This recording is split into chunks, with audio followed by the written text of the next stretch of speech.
And now it's time to take the Selesnya Artisan Enchantment deck to the standard play queue. We'll see how it holds up. How many games can we win out of 10? Let's find out.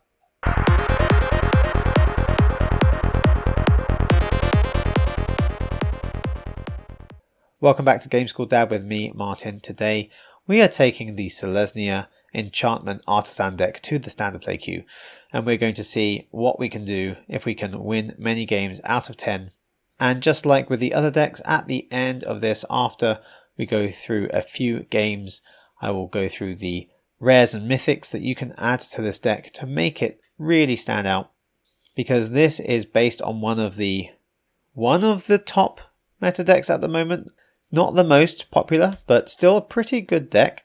It's one that my wife took to mythic pretty quickly when she built it. Not the Artisan version, but the one with a few rares involved as well. There are a few key rares that really make this kick off, which we're obviously not including at the moment because this is the Artisan version. So we'll get to that at the end of the video after we've gone through the games. So let's get on to the first game, shall we? Okay, not the greatest start, and I really hate to mulligan, but I'm going to in this case. Let's keep 6, and what do we get rid of? Let's assume that with the naturalists, if they survive, then we'll reduce the cost of our enchantments, and whatever else we bring out, shouldn't need too many lands. Against soldiers, not the best. I bet he doesn't want to trade. Does want to trade. Okay, I'll take that. Maybe not the best choice.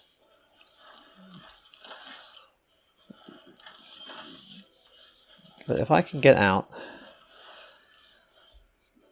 this naturalist and then the other naturalist, this should only cost 3 and we can get that out next turn.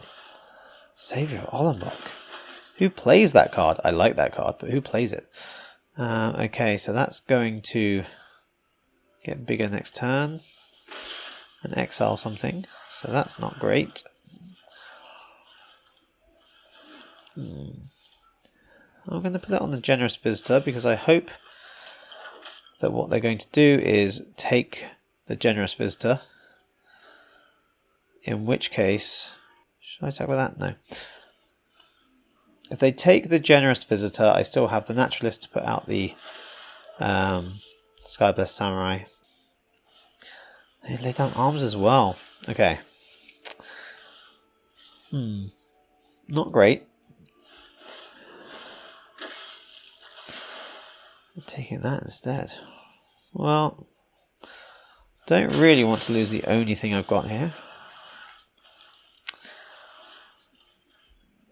I'm expecting a Brutal Cathar to really ruin my day. Oh, borrowed time. Okay. Well, the Savior of Ollenbach can't... Never mind. I was going to say can't train again this turn. So at least he can't take anything of mine now. But he can. So let's block some damage. And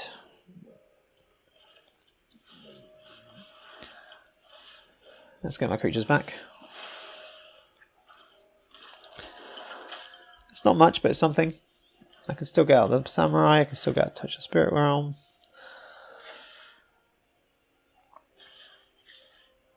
I'm still going to take lots of damage though. Don't really want to lose anything.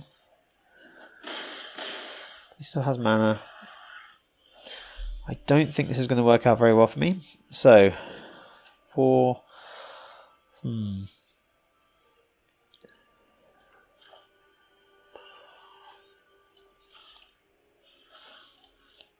Well, if he can get rid of the Naturalist here, then I'm done.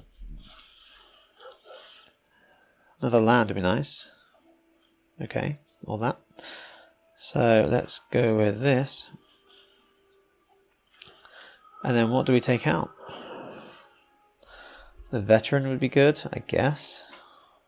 Which Veteran? The Siege Veteran or the Valiant Veteran?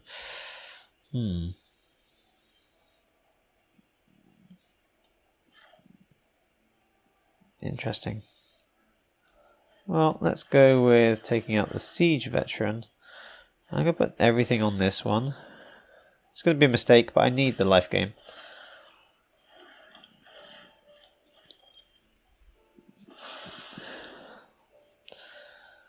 I could attack now to guarantee some life gain, which might be the best thing, although could easily have Wandering Emperor or anything else that's going to ruin my day. No, they're looking for creatures, okay. Another Saviour of Ollenbock. Again, that could ruin the Naturalist, and so could that. That makes the Skyblessed Samurai too expensive again. Well, let's take the 6 damage. Don't like it, but let's spread out. No, let's not spread it out. I'm going to put it on the Spirited Companion because I want them to exile the Spirited Companion on the slight chance that I can get it back and draw another card. I don't think it's very likely.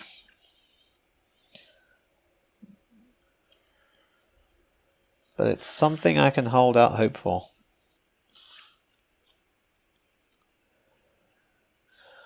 Don't really want to take 4 damage. Don't really want to lose. Considering the Siege Veteran. Well, let's just block for now. That's good. Right, okay. Now, what do I really want to get rid of? To be honest, I don't really know. There are too many things here. Right, Saviour of Ollenbock can remove stuff. Siege Veteran can make them bigger. Guardian can become indestructible. It's kind of too much going on here. So, I'm not going to survive if I attack. But he can enlist and do too much damage. I don't think I'm going to win this one. You never know, if I draw another Borrowed Time, touch the Spirit Realm, maybe a Naturalist.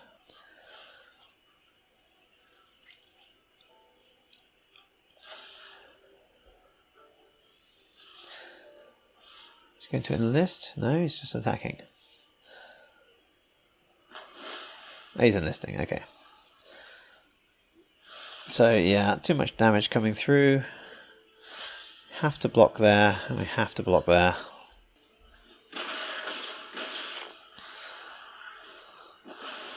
And of course they make their tokens as well. And yeah, that's the game.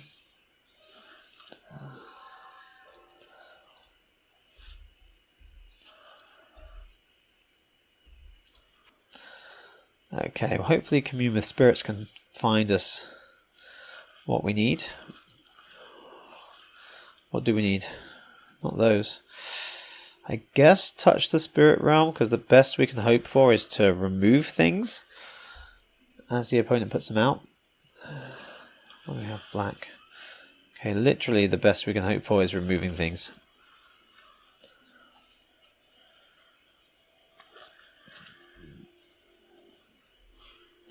Underdog.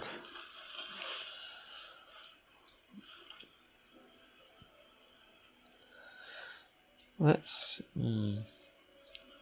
go Scry first, because we really want to have. Let's put that away. Need some creatures out.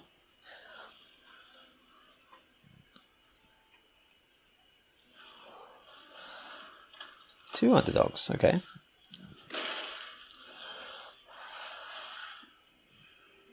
Right, I'm going to have to start capturing them.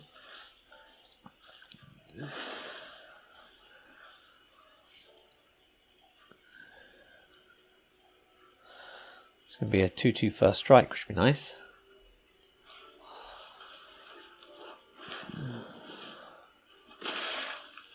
Okay, they're still on 2 lands, so I have a slight Slight chance. I don't like that, so I'm going to get rid of that as well.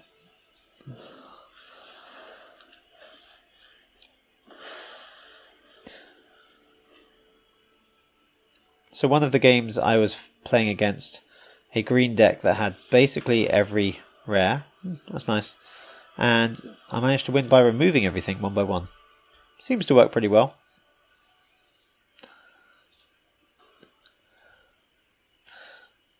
I don't like to mulligan, but I am not keeping that. And this is much better. Oh, let's get rid of the samurai, I guess. Or do we really need this? No, let's get rid of that. Without many creatures, there's not much point in giving something +1/+1 for all the creatures. For all the enchantment creatures. Ooh, this is new. Okay.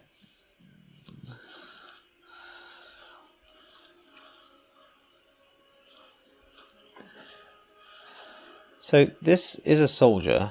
When it dies, but it's counters on target creature you control. Okay.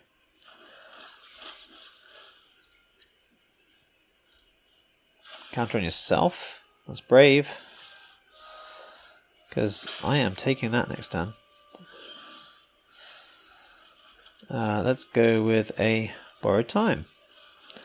This might be another one that they give up because we can just remove 4 things immediately. And then we can just put out a big flyer. Yep, I can also get rid of that.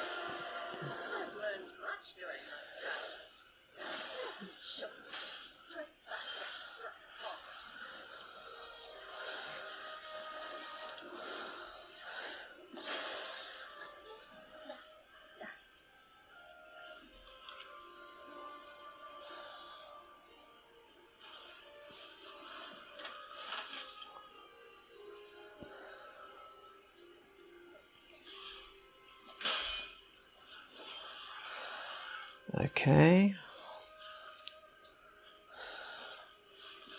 Let's just keep removing things.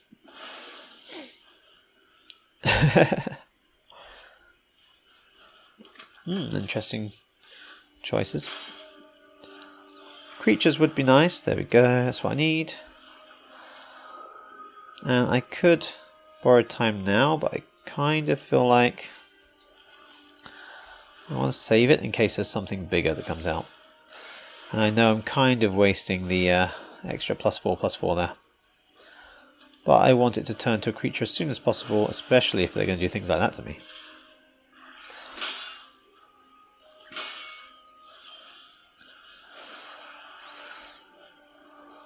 So I can't target nothing, which is annoying, but never mind. And I can do...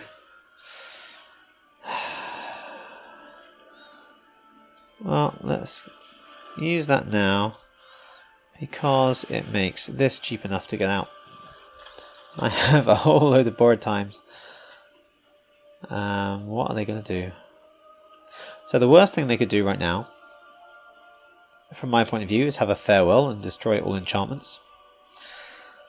So please don't have that.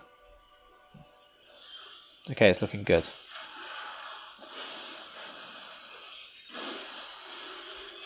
Let's get something good. Another befriending? Another borrowed time.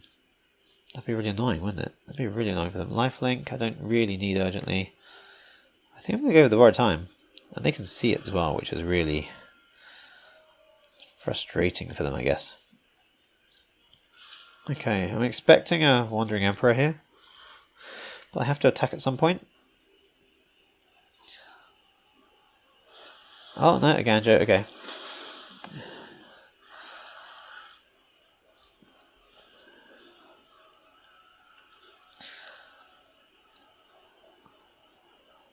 They do have another Wandering Emperor. I have another borrowed time, but they know that. So let's see. Am I going to walk into this? Should I do befriending the moths first? Give it flying. I don't need to give it flying. Let's do it anyway.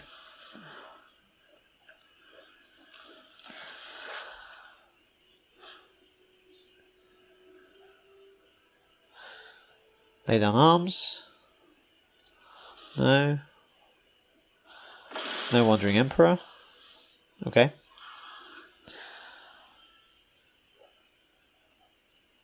So the strategy of remove everything might be the thing that makes this work. They're not gonna... Yeah, okay. They could have destroyed any of these.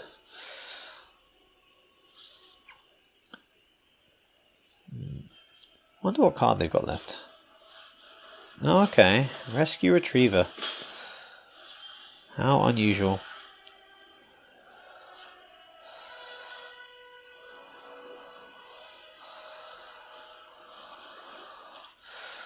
Well, let's just take it out.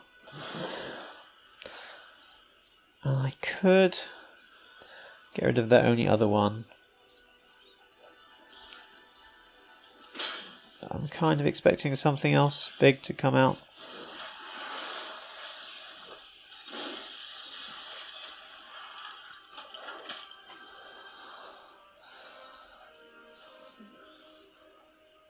Although this won't... There we go.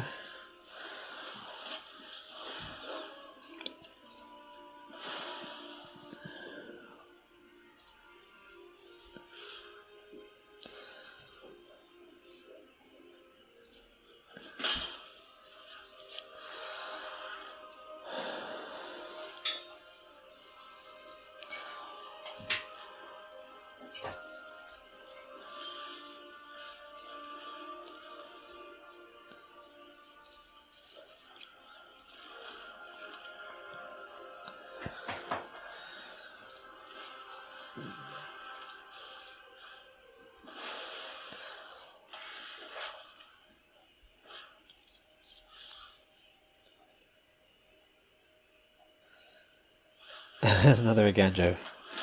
Okay. Not looking so great here.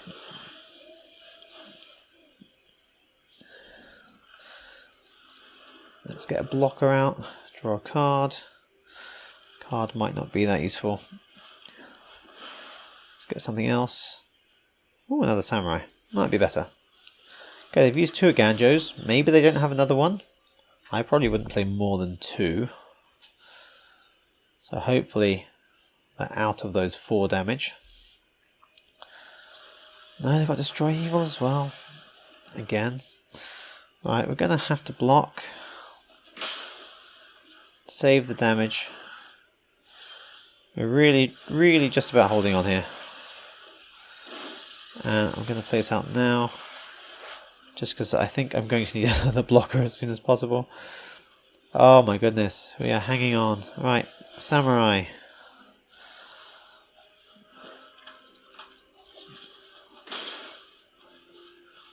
Okay, next time we'll have another moth. It might be enough. Recruitment officer. Yeah, surely we've got enough. We can activate it. Just going to get a Brutal Cathar. No, another survivor. Okay. And again, Guardian.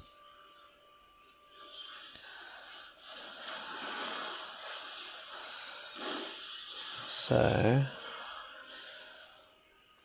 knowing what he has, he's only going to do 2 damage at most. Let's get him down to 4. And I'm going to leave the land in my hand just to make him nervous.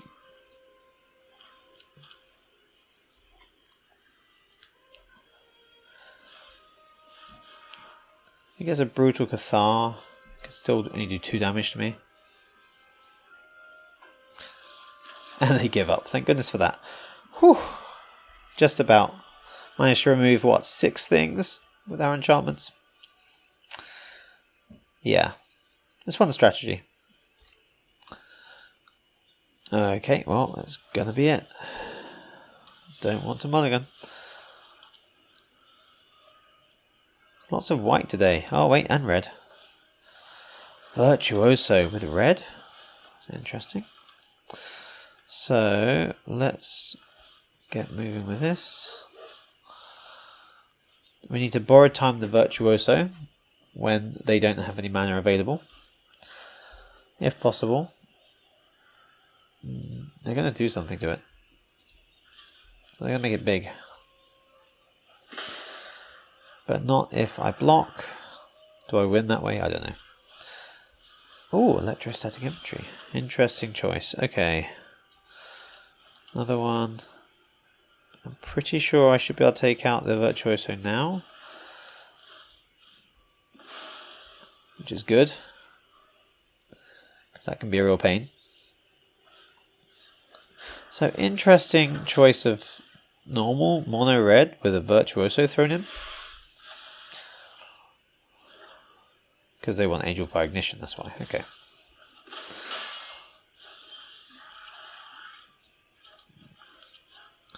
So let's go with draw card, block, block. Well, I'm not going to block there, so why don't we go with draw a card. +1 counters on things. Sure. Okay, so block with the companion if we need to. Well, this will give things trample anyway, so that's going to...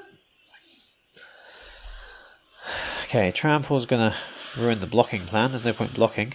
Look at that. Okay.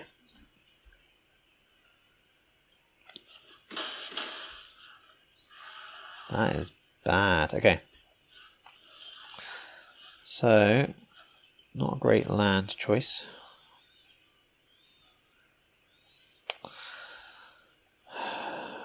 +1 counter over there.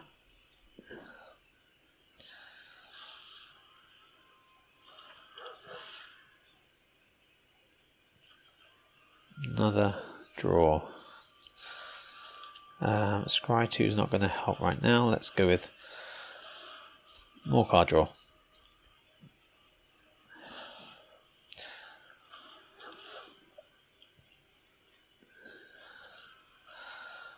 Okay, if I survive till next turn, they're getting 2 borrowed times.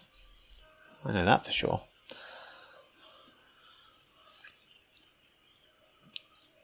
I'll block as much damage as I need to.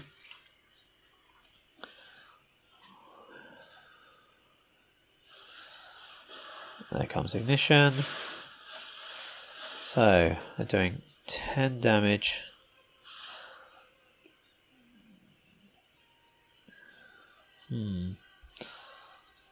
What if I do this? They're going to have something else. Play with fire.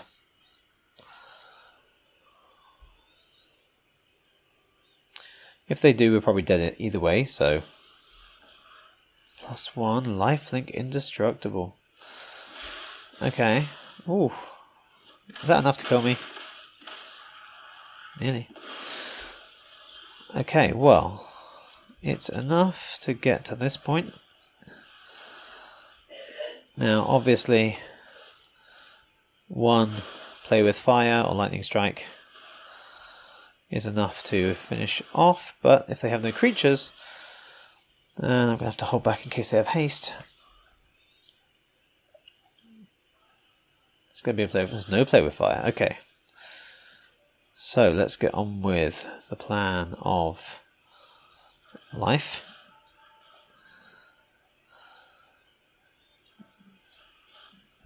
This.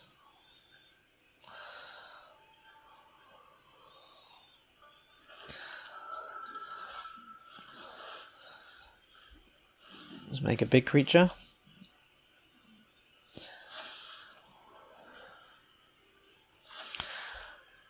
I feel like until I gain a bit more life, I don't want to attack.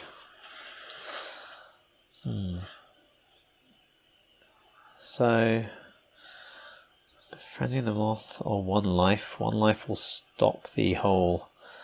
I feel like that's slow. I want a lifelink creature. 1 life will stop a play with fire killing us at least.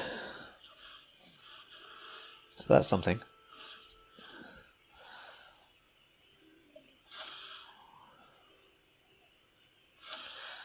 So if we survive till next turn, we'll get 2 life here, 1 life from a land, Jukai Naturalist would be very nice around now. They could be messing with me. They could have a lightning strike for all I know. Oh, let's attack, see what happens. The longer I leave it, the more chance they have to draw 2 lightning strikes. And I'm dead anyway.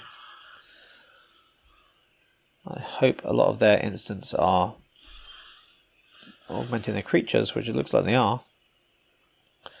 Gain 2 life. Let's draw something.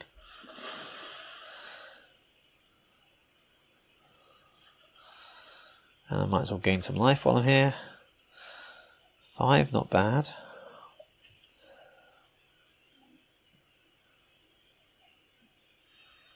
I still need to keep things back just in case. It's risky. But 3 turns they could be dead. Virtuoso is very dangerous. Oh, more creatures though. I might just pull this back, you never know. Something that's not a land would be nice. I mean, that's something. Let's get that out. Okay, so let's go with, strange as it might be, counters over there.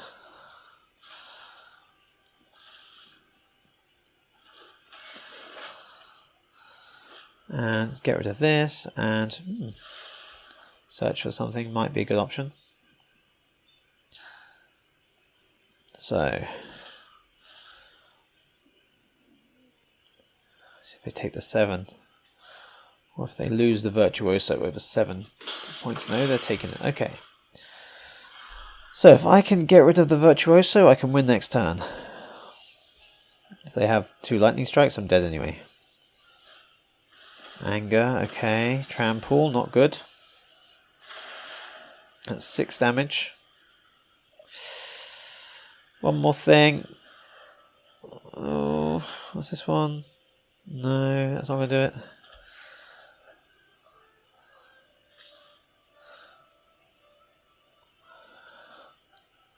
They're going to do 6 damage, but we can block. Wait, they're not going to do 6 damage. That's first strike, right? So they're just going to do no damage. Oh, okay. But they're going to connive. They got me. No. Yeah, indestructible. They got me.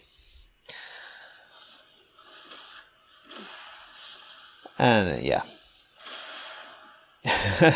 Close. Next turn I would have got them.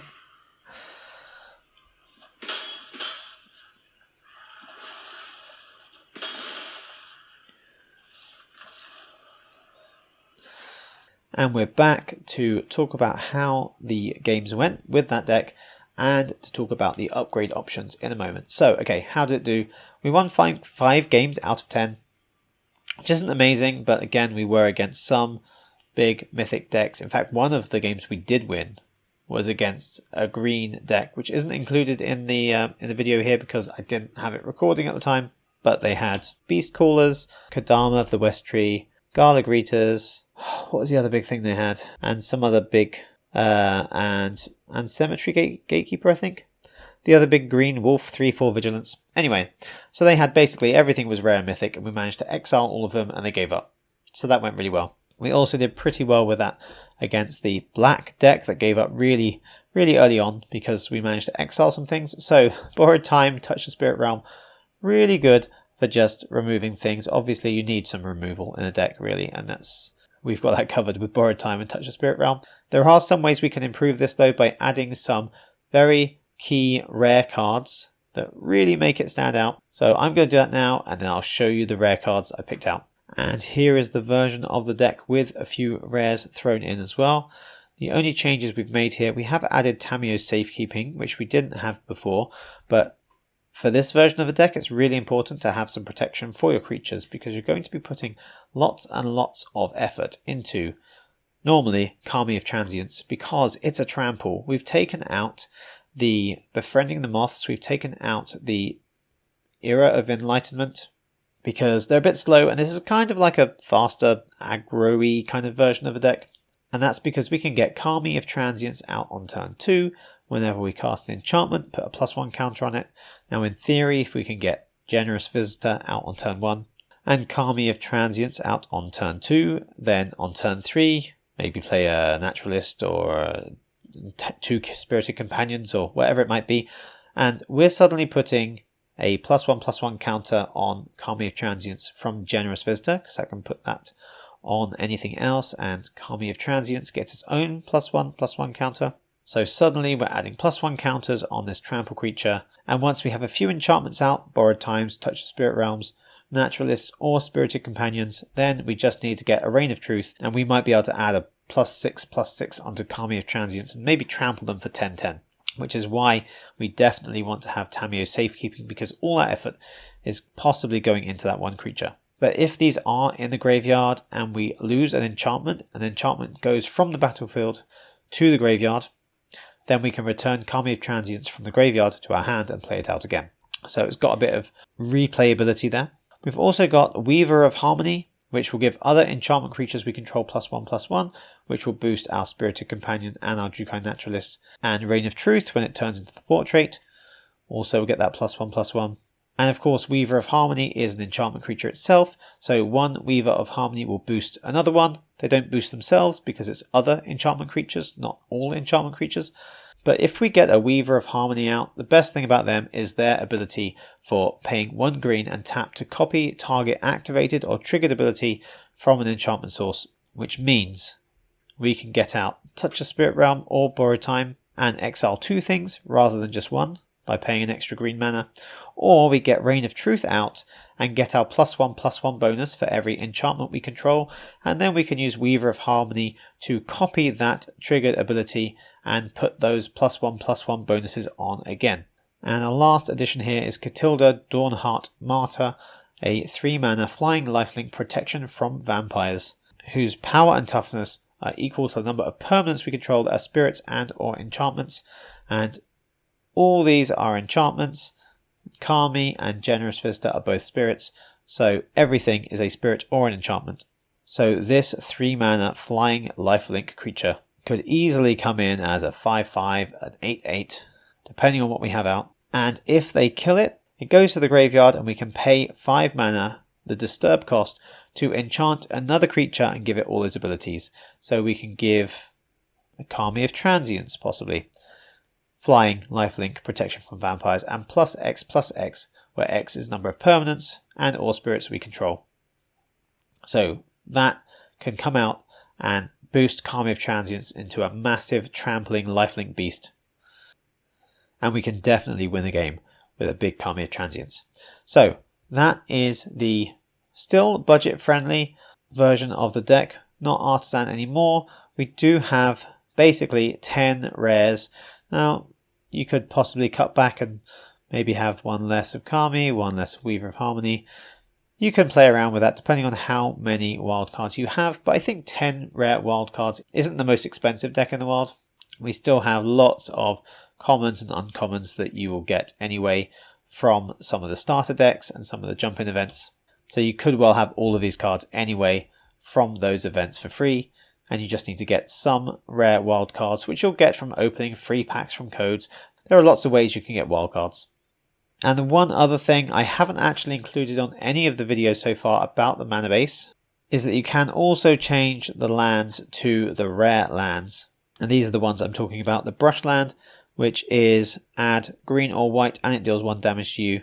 Or the overgrown farmland, where it enters tapped if it's one of the first 2, but it comes out like normal if it's the 3rd one. So you can include these instead of the gain life lands or the draw card lands from New Capenna.